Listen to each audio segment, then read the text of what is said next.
This is a late recording for us. We're usually early birds on the mic. Who would tell? Yeah. I mean, Well, they can probably see how caffeinated we are if they're watching on YouTube. yeah, especially my jittering here. Exactly. No, I mean, we've been busy today. A lot of good stuff happening. A lot of meetings. I know you were in a pretty interesting meeting that we're going to get into today. Yeah. So I think we should just jump into it. Who are you talking with, Tony? Yeah. Maybe don't say that. No. So I think, so I just had a fun conversation earlier today with kind of a private equity, fund operator, if you will. So for people that don't know this, so private equity is basically the grown-up version of venture capital. You just dinged a lot of VCs there. Yeah. But it is what it is, right? So tickets are much larger, obviously. Usually private equity goes after companies that are profitable. Sometimes, mostly they're growing a lot less of a risk profile. Let's just say it like that. In a private equity case, you usually have complete failures, but limited upside. Yeah. In venture capital cases, you out of 10 companies they invest in, you have 9 that are basically returning 0, or 8 return 0. 1 returns the money that they brought in, and 1 is kind of the company that returns the whole fund. Private equity doesn't play in that high risk game. They kind of scale it down quite a bit, right? So I had a conversation with that guy in that case, and he is not necessarily on the investor side there, but he is on the consulting and being very close to the company side. And I think that's also one thing that's different with private equity, since those funds basically own a majority stake, which can basically be 30, 40, 50, 60% of the company. They pretty much own the company. Yeah. Like legally, with the governance and all of that stuff, they pretty much own the company. And therefore, they're usually much more hands-on than venture capital firms.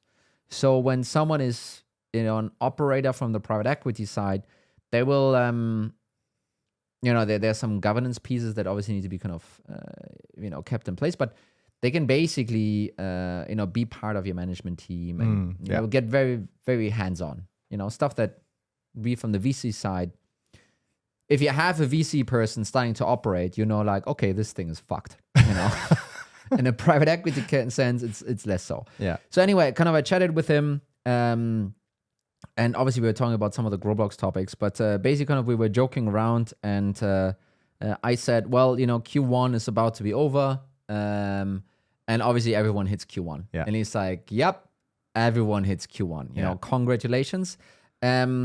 And both of us were basically kind of going on and basically said like, well, and in many cases, they're high-fiving on the Q1 result, having screwed up their funnel already so much that they're basically high-fiving on missing Q2 and beyond. Yeah. So that was kind of the conversation. We went a bit back and forth and so forth. And it is something that we also see a lot, right? Q1 usually, if you finalize your plan in December, by the way, some people, and this is not uncommon, finalize their plan in January, maybe February. Guess what? They're gonna hit Q1. If you lock in your plan end of February, guess what? March, you will probably be able to guess March correctly. But still kind of as you then move further out in the timeline, some of these things get less clear, right? And in this particular case, we were chatting a little bit about how his portfolio operates differently with this. Yeah. He's a team or a portfolio of, I think, so it's a large fund. Portfolio of like 50 different companies. Yeah. All kinds of different sizes, 10 million, 100 million. Again, all of them profitable, all of them probably growing, but below 20%. Yeah. But usually they're also bigger, right? So 20 is a lot of money. Yeah, exactly. And again, right, because they're profitable, they can't just invest all the money that they have into growth. They need to balance it out quite a little bit, right? And again, it's like 50 different companies. And we are giving this name now. He wasn't referring to those companies in such a way, but basically kind of splitting them into the good and the great companies. Yeah, it's also a book by Jim Collins. You probably read it. But basically, out of the 50 companies, he had 8-ish or so that he would classify as great. Yeah. And he's been really talking about this from like, oh, wow, and this product is great, and all of this stuff is great, and the people are great. No, the way they're operating is great, right? And the way then, obviously, what that really means for him is they're making their number, pretty much. That's all you're going to care about at the end of the day. It's very high contrast. It's very black and white. It's like yes or no. And then he has the other 42 companies which are not hitting their number. They're only the, quote unquote, good companies in that sense. And so obviously I asked him, well, how do they differentiate? And today we want to, talk a little bit about how they operate differently and how then the great ones are able to flip this into a better relationship, in this case with their private equity firm. Yeah. But in other people's cases that are listening here, a better relationship with their shareholders, their employees in that sense, and so forth. And that's what we're going to spend a little bit of time on today. So I feel like we should give him a name, the EQT guy. Can we call him Bob? Let's call him Bob. You know what? He's called Bob, so maybe don't know. No. Okay, let's call him Bob. Okay, so there's good and great companies. Let's get into what makes the good company then. What are they doing? Yeah. And again, right? So this is private equity perspective from the outside into those organizations, but fairly granular. And he was basically describing it as where both of these companies are very, very similar is in the leading up to, let's just say, creating the budget or the financial plan. Yeah. Right? So the typical thing is there's a conversation in the board. Where should they be growing? Some of that is already pre-prepared from finance. So they have a couple of solutions to kind of go after. They then lock in or roughly lock in on, hey, we want to grow by that percentage or to that number and so forth.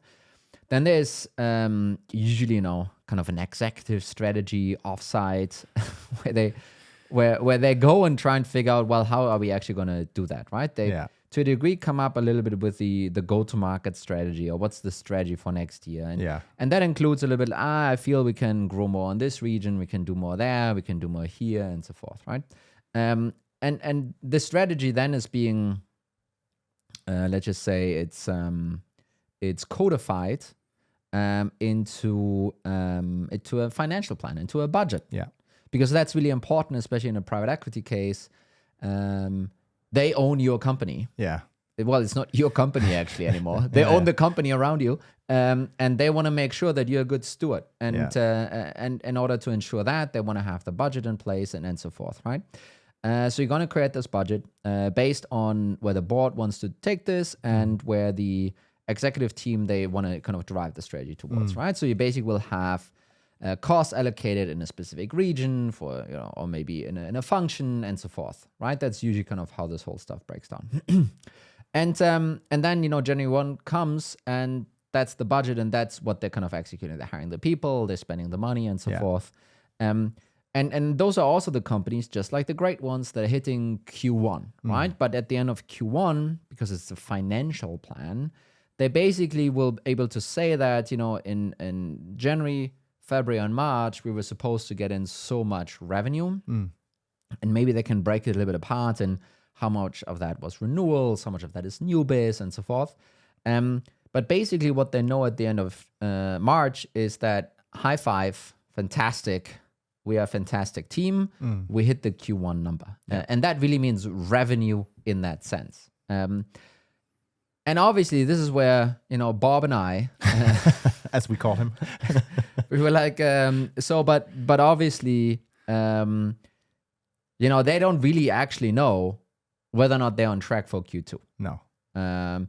Because maybe they have sales cycles of 3 to 6 months. Yeah.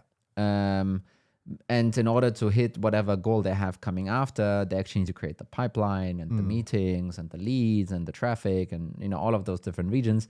And they don't know about it actually, right? And again, we're talking 80% of companies here. We're not talking, and not every company is private equity backed here, right? So this is really what the traditional folks are doing. You might have some pockets where the marketing, folks have a little bit of an idea what they want to run in SQLs. Yeah. They're obviously not differentiating that much further and so forth, right?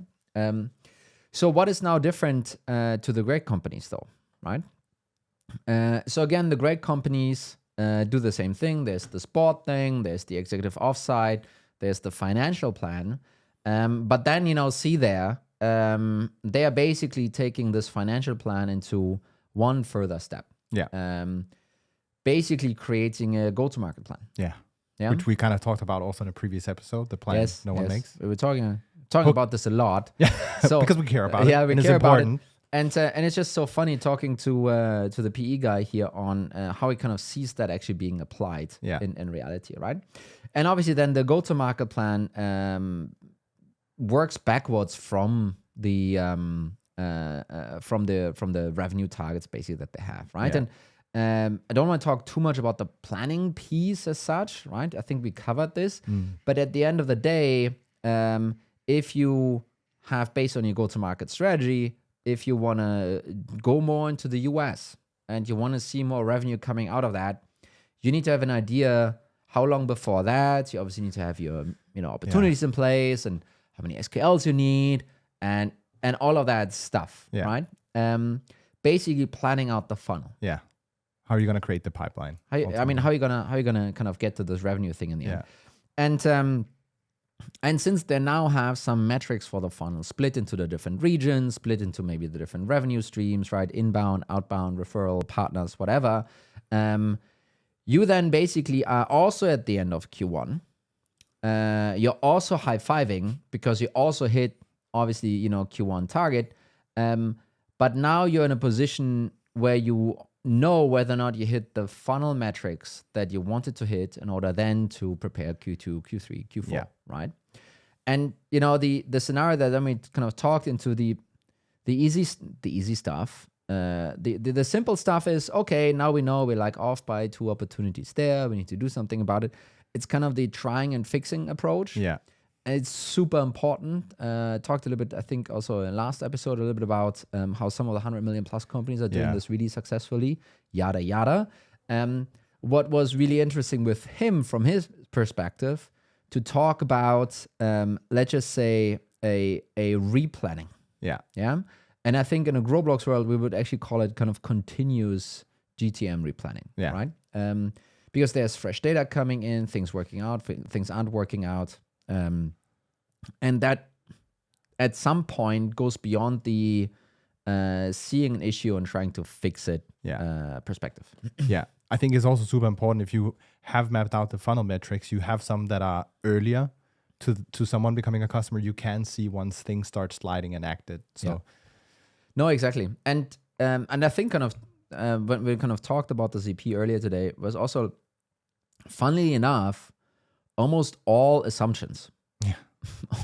Everything you want to improve in your go-to-market, it usually always hits in Q2. So it's going to be for us, higher ACV, lower churn, higher conversion rates. But let's push it out 1 quarter so all of us can have one good commission check and then get slapped. No, it's also easier. We hit Q1, we know we're going to hit, and then let down, Q2.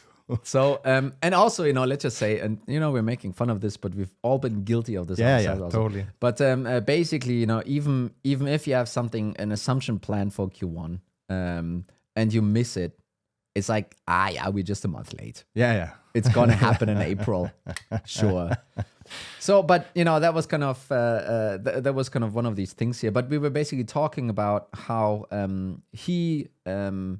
and he's very much into all of that stuff as well. And he basically wants to make sure that all the good companies start to apply the great kind of approach to it. And we were kind of talking through how him and I kind of seeing, people should be actually doing it. It was really interesting. So number 1, once you know that you're behind somewhere on a metric, and you're behind beyond a fix. Let's just say it like that. Kind of an easy fix. Hey, we need to just, work a little bit harder and so forth. Once it comes a little bit to a breaking point where you feel like, we won't just be, tweaking a couple of things. We need to rethink this again, right? And let's just say that's a little bit of a replanning motion. And I kind of can see how those two things slide into one another. It's kind of a fuzzy area, right? But basically, the first step is to know that you have a significant enough difference, right? That's the first step. You basically see opportunities trailing off. You talk to the sales manager or the whoever, and And they basically have, hey, you know what, we might be able to catch up on what we need to do in September and October and so forth. But basically the stuff that we've already missed and the stuff we're likely going to miss in the next few months, we won't be able to kind of win that back. Yeah. We just won't be, right? Yeah. So that's almost the, okay, now we have a bigger issue, because if some of those opportunities are permanently missing, yeah, you now need to figure something else out, right? So step number 1 is assessing the damage, really. And you can really assess it in 2 ways. One is on the metric level. Yeah. How many opportunities versus what should have been, how many leads versus what should have been, how many whatever. Yeah. Or, and this is a little bit more complicated, you can assess it on a revenue impact by the end of the year level. Yeah. It's a bit more complicated to calculate that out, blah. So this is, step number one, assessing the damage, really, right? Step number 2 is trying to solve the problem inside of the team where the problem is originating from. Yeah. So the simple one is you are in sales, you're not producing as many opportunities, because that's now the example. Yeah. And basically now, the sales manager now needs to figure out how are we actually going to solve that, right? Because some of these opportunities are lost. And one fix here now could be, and this might, require the CFO to approve and so forth, would be to overhire. Yeah. So basically, your original plan was to grow to 20 or 30 outbound reps, whatever. You started going in that direction. Maybe hiring is on track, but performance is not on track. But the way to catch up, you actually need to overhire. Yeah. You now need to, instead of 20, you need to grow to 25 in the same time period in order to catch up the gap that you have created, right? And then, as long as you're staying within the team, you can actually stay on the metric level. You can basically say like, okay, so wait a minute, we have a gap now of 50 opportunities. We know, it's simple math, and it's, it's this outbound thing is our typical go-to, but it's just so fucking simple, right? Hey, we need to, we have, 50 opportunities we're behind. We know that an SDR can do 10 opportunities, maybe, overhiring by 2 or 3 reps, and then we kind of gonna get there. Yeah. Well, knowing though that overhiring needs to happen pretty soon, because you have you have your sales cycles, and you actually need to create those additional 50 opportunities, in September, in order for them to potentially close in December, right? So this is what happens within the team, and I actually kind of have one example from our Falcon time, which basically was we didn't have so we were behind on opportunities. Yeah.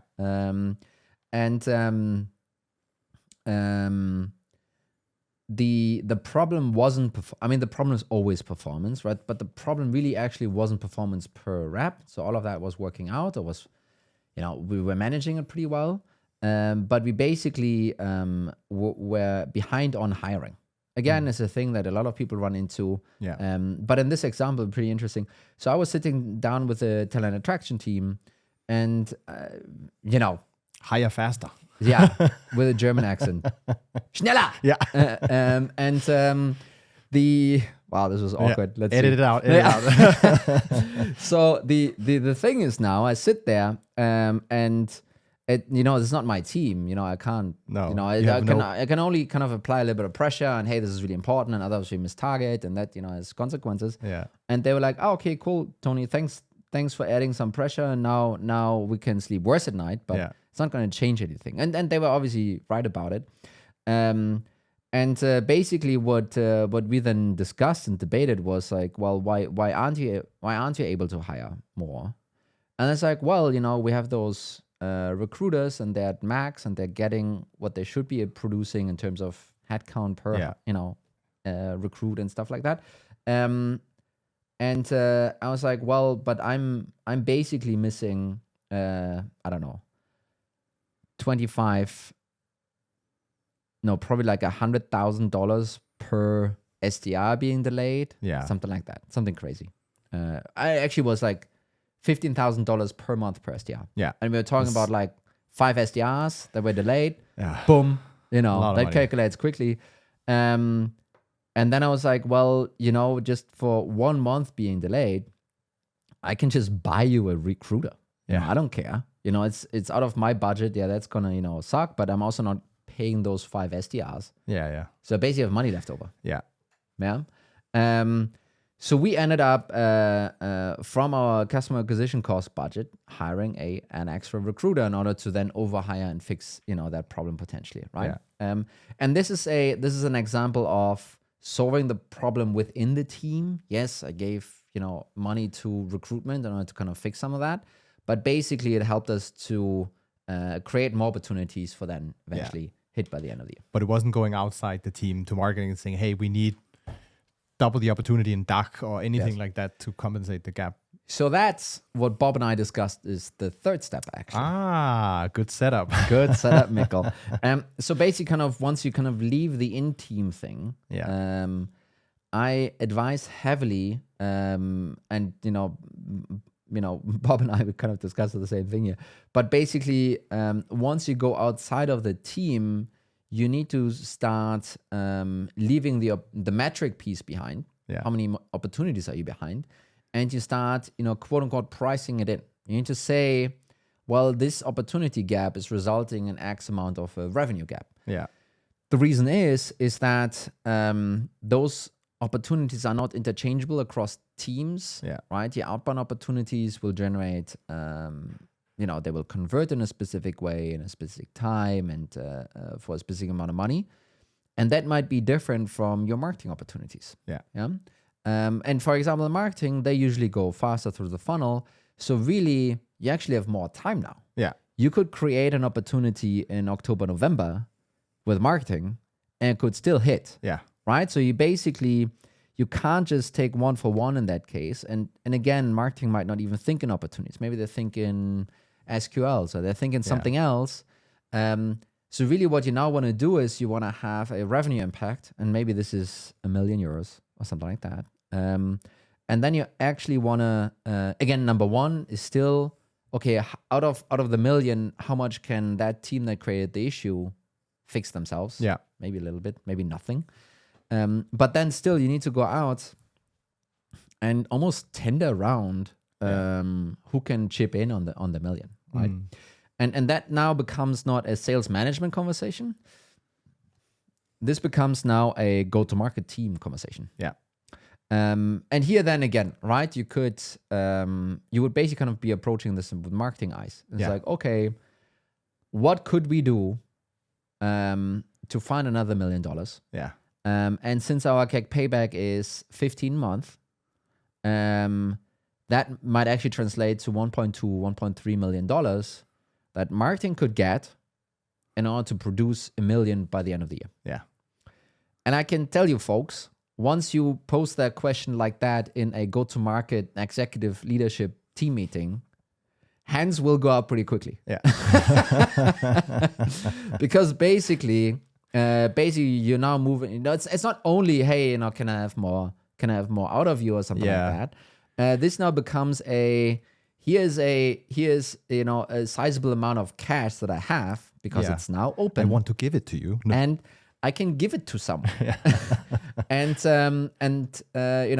who wants to basically have it, and how much of it, and so forth. Auction style, and it's not really like that. But it's a very different conversation from, hey, our VP sales screwed up. VP marketing, how much of that problem can you take? And instead of that, saying, well, on the sales side, we're going to be $1 million short. And there's some more specific math around it, and maybe you just can't move $1 million around like this. But strictly speaking, well, if you want to hit our CAC payback, that would be the number I maybe want to have from you, right? And that differs. Marketing might have a worse CAC payback than outbound, or maybe it's completely reversed. Depends on you, right? So we can actually start playing a little bit around with that. But basically, I think what's really important is not just saying I need $1 million more by the end of the year, but also saying there will be budget going according to that. No, I think it's super powerful. It's probably rarely the case that anyone has heard someone coming asking for help and then also providing budget the other way. It's usually, hey, I know you're doing whatever you can, but I need you to generate 100 more opportunities in this market. So, and I think that sounds so sane when people say it, but I think in reality, crazy CEOs like myself, we don't operate like that actually. Yeah. It's like, well, we need to pull it off, and you need to now pull it off. Yeah.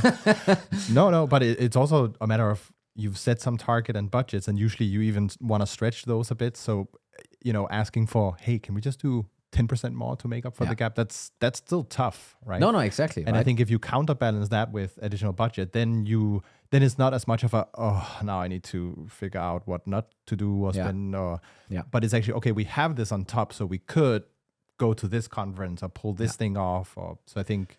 And when you think about this now, right? So this is, let's just say you have that conversation by the end of March. Yeah. You still have like good time to even hire someone, to set up an event, to kind of see some, move some stuff around in order to see some result coming out of this. Obviously, theoretically speaking, everything that you come up with at that point in time is either more risky or more expensive, so less efficient than what you've done before, in theory, because otherwise, why didn't you include it in the first place? Yeah. Right. So I think there's some of those things to consider, right? And again, the ability to see that happening in March and April and then acting on that, like that again, right? That's what's separating good from great, kind of in this degree, right? Yes. So this was step number 3. So you have a gap. In this case, you need to price in the gap. Then you tender around the gap in the go-to-market teams. You find a solution outside of the team where it's originating from, but that also requires budget being movable to a degree, right? And from my experience, very much budget is always easier to move than to lower down, your revenue expectations or something like that. But some organizations that are more rigid, it's a little bit more difficult. So I would even say that. This can sometimes be a prohibitor of you hitting your target, kind of budgets being too restricted, right? So kind of there's something to be, maybe a conversation to be had with your CFO, if you will, right? So once you kind of maybe come to that point now, number 3, you want to redistribute budget. You figured out how to still get there. But now there's kind of a 4th step actually that needs to be completed. And that's why it's a planning thing. Yeah. It's kind of, there are quite a couple of things around it, which really is running through the whole model or your whole plan, and then figuring out what are new, let's just say, issues that we've created now. Yeah. And what I mean by that is, a typical example, we wanted to grow more in the US because that was the strategy, and that's really helpful. Guess what? We didn't achieve doing that. So now we need to move budget from the US to EMEA, right? This is where a lot of companies stop basically, but in reality now you would need to say like, okay, wait a minute. That kind of means we, let's just say that budget was moved from the outbound team in the US to maybe the outbound team in EMEA, or from the outbound team in the US to the marketing team in EMEA or something like that. That actually now means that these AEs that you plan to hire to take care of those opportunities in Q3, Q4, they also now need to be moved over to EMEA. Yeah. Right? You can't just stop at, okay, marketing in EMEA is, taking this ball now and running with this. You need to kind of think through the downstream effect of that change. Yeah. So that's why, that budget shift actually affects quite a lot of different teams, at the same time. Right. Basically thinking about it, splitting your different roles into almost pipeline creating teams or roles. And then you have capacity roles. Yeah. So AE is a typical capacity role. Yeah. They obviously do some self-prospecting and so forth. It's never more than 20%. So they have a capacity that needs to be filled up, right? It's this glass of water that, anyway, I'm not going to go into that metaphor here. So AE is a typical example, but you might have inbound SDRs. Yeah. Not so many more opportunities or leads coming in the US. Do I still need to hire that additional inbound SDR? No, you can move this around. Or, hey, the US was expected to grow by X much, so the CSMs that are needed, actually I don't need anymore. Same for support people and so forth. So there, might be for management and so forth. There might be a couple of other things around it where you just need to kind of rethink now whether or not that's necessary to install or not. Right? Yeah.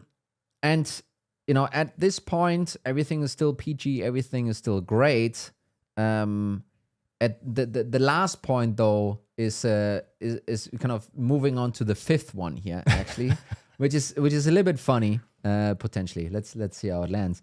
But basically, you see you have a problem, you try to fix it on the small scale, you figured out maybe you need to fix it on the big scale, you did the replan, and you realize, hey, you're still going to be short. Yeah. Something is still missing. You're not going to get up to the revenue number that you promised everyone, right? Yeah. So now you need to sit down in a private equity-led board, which is a very different climate from sitting in the VC board, by the way. How so? Well, it's more serious. Okay. And people have suits. Okay. And, So not the startup mentality. No, Patagonia. No. Well, still plenty of Patagonia happening. Okay. But still, right? So basically you need to kind of have a conversation with the board. Because maybe now you need to take down guidance and so forth. And really kind of the difference is still, think about it. You are in early April now. Yeah. You have your early April board meeting. You're coming off hitting Q1. So really, Q1 is great board meeting season because everyone is hitting. So high five to that. But basically now you kind of have a happy board that was just congratulating you on your Q1 success, patting you on the shoulder. And then as you turn the next page, you basically now in a good mood board meeting can say, hey folks, I think we have a problem in Q4. Yeah. It's going to be X amount of millions. We calculated it out.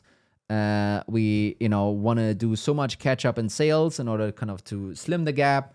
We moved some budget around from EMEA to the US or vice versa. We did the whole thing, but still we're going to have X amount of gap. Yeah. Let's not put this into the budget right now, but this is kind of our guidance, early warning guidance almost that you want to give towards the end of the year that, hey, we're trailing off. Yeah. And you know what? Bob, the PE guy, loves that. Because Bob, the PE guy, knows that I hope he's not going to listen to this. No, but he knows that out of his 50 companies, many will have a gap at the end. Yeah. But now this company is addressing that ahead of time. They can make some smarter decisions around it. Yes, it might lead to, okay, well, overall, if you can't get there, maybe then you, in general, can't hire so many people, right? There will be some of those repercussions coming out of this. But, consider the alternative here. You are setting up the board meeting. And again, right, you came out of a Q1, which is great. High five, board meeting ends. At this point, you already screwed up your Q2. Yeah. No one knows about it, but you already did. So Q2, board meeting happens and it's a soft miss. Yeah. And maybe Q3 is going to be the hard miss. That's usually how that continues. And in between those two board meetings, you will now need to tell someone because now you know. Yeah. Now you also know that you're not going to hit the end of the year. Yeah. And I can tell you, it's a very different mood when you have that conversation proactively, coming off of a good year, of a good quarter, discussing that, versus you missed a few times already, and then saying, I'm going to miss more. Yeah. It's a different conversation. Yeah, totally. And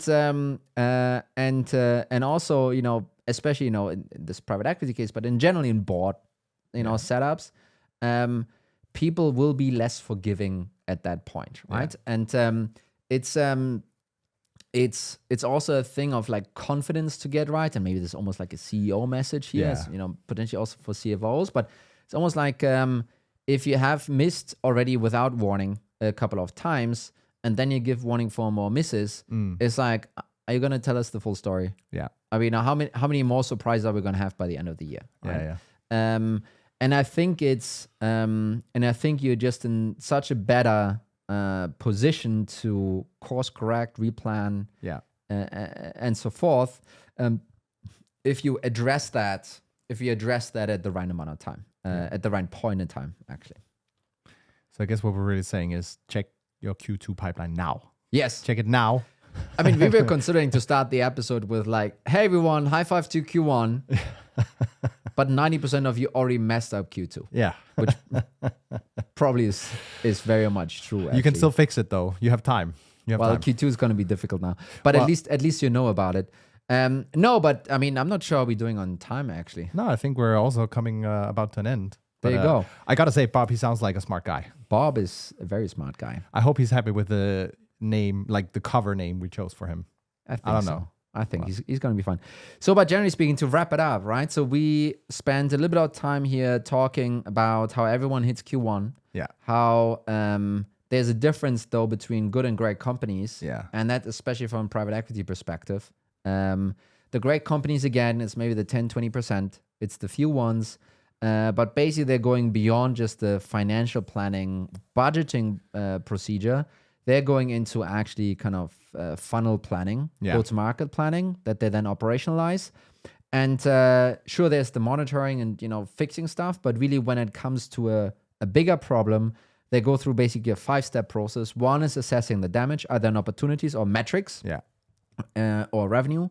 They then, number 2, try and fix it within the team that created it. Number 3, they're trying to fix it across the whole go-to-market function. Yeah. And number 4 is they then need to do a bit of a replan to make sure that they didn't create any more issues. And number 5, they need to communicate to the board. If it's something is worth communicating, besides moving some costs around. And that's how they go about it. 5 steps program right there. Easy peasy. Yeah. Well, thanks so much for sharing that story, Tony. I hope the listener enjoyed it. I'm pretty sure they did. Well, we don't know. We don't know. See. I mean, at least they're going to be happy because they're going to hit Q1, right? That's right. That's right. Wonderful. Still in sync. Still. Oh, Jesus. I don't think you hit the record button, by the way. No, I did. It's just done. Okay. Okay, wonderful. We'll cut it together. Yes. Okay, thank you so much. And don't forget to drop a review if you enjoyed listening to the show. Yes. It's been a while 5 since stars. we've added love that. Yeah. Or 10. Okay, everyone. Bye. Bye.